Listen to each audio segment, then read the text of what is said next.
Sinasa gasolinahan tayo. First gas. First gas full tank. Nasa Sampaloc pa lang tayo. Time check. 3:47 a.m. Ang biyahe natin ay 13 hours. Puntang Matnog. Matnog Port. Sorsogon.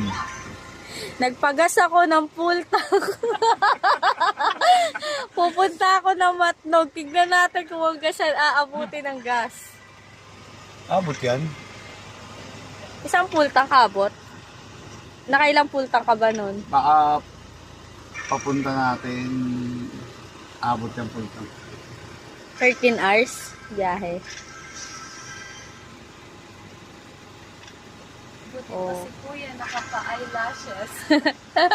Kaya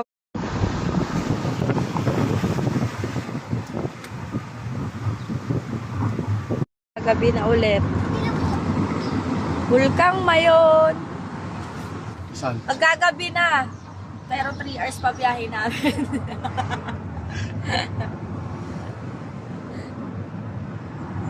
Gagabi. na. Pero, Yung camera ko maliwanag pa eh, oh, pero sa labas maano. Gagabi na, pero bumati natin. Honor.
Nabababa na.